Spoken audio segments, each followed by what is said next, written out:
কেয়ামতের ঠিক আগেই এই পৃথিবী সাক্ষী হবে এমন এক ভয়ঙ্কর ফিতনার, যার নাম শুনলেই মানুষের শরীরের লোম খাড়া হয়ে যায়।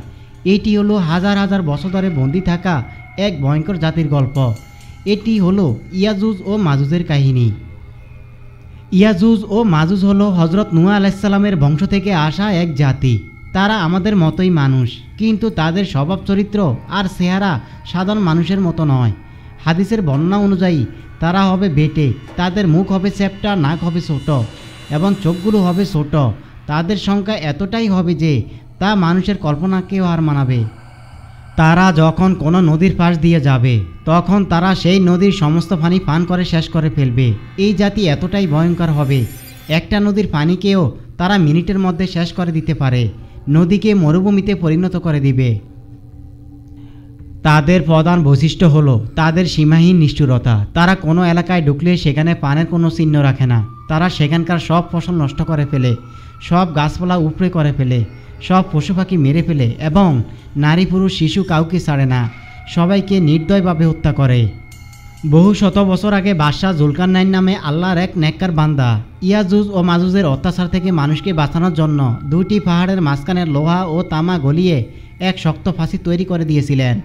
সেদিন থেকে তারা এই প্রাচীরের উপরেই বন্দী অবস্থায় আছে।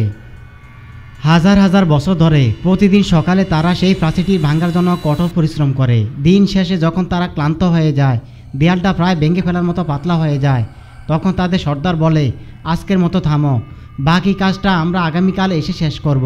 কিন্তু আল্লাহর ইচ্ছায় পরের দিন সকালে যখন তারা ফিরে আসে তখন তারা দেখে দেয়ালটা আবার আগের মতোই মজবুত আর মোটা হয়ে গেছে।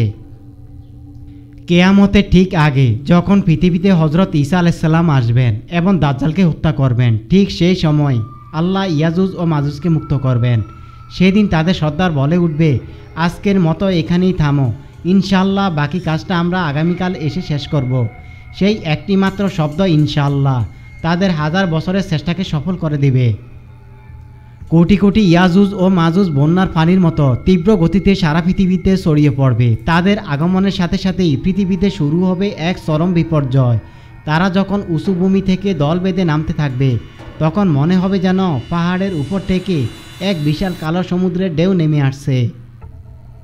তারা অহংকার করে বলবে, আমরা তো পৃথিবীর সব মানুষকে মেরে ফেলছি, এবার তো আকাশে ফেরেশতাদের মারব। এই বলে তারা আকাশের দিকে তাদের তীর ছুড়বেন। আল্লাহ তাদের এই অহংকারকে প্রকাশ করার জন্য সেই তীরগুলোকে রক্তমাখা অবস্থায় ফিরিয়ে দিবেন। হজরত ঈসা আলাইহিসসালাম এবং তার সাথে থাকা মুমিনরা তখন তুর পাহাড়ে আশ্রয় নেবেন। সেখানে তারা অনেক কষ্টে পড়বেন।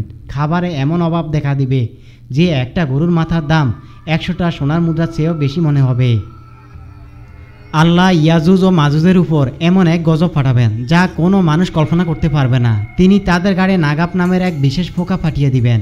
কোটি কোটি ইয়াজুজ ও মাজুজ মুহূর্তের মধ্যে ছটফট করতে করতে মারা যাবে।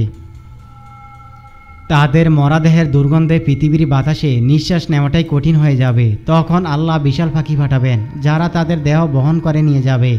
এরপর আল্লাহ এমন এক রহমতের বৃষ্টি পাঠাবেন যা পৃথিবীকে ধুয়ে মুছে পরিষ্কার করে দিবে, আর শুরু হবে শান্তির যুগ। এই ভয়ঙ্কর কাহিনী আমাদের এটাই শিক্ষা দেয়, আল্লাহর পরিকল্পনা আর ক্ষমতার কাছে পৃথিবীর কোনো শক্তিই টিকে থাকতে পারে না। আর ঈমানদারদের জন্য আল্লাহর সাহায্য সবসময় প্রস্তুত। ইয়াজুজ ও মাজুজের এই কাহিনী যদি আপনার ঈমানকে শক্তিশালী করে থাকে তাহলে ভিডিওটিতে একটি লাইক দিন এবং আপনার প্রিয়জনদের সাথে শেয়ার করে এই গুরুত্বপূর্ণ জ্ঞানটি ছড়িয়ে দিন। আমাদের চ্যানেলটি সাবস্ক্রাইব করে ইসলামের এমন শিক্ষণীয় কাহিনী জানার জন্য আমাদের সাথেই থাকুন।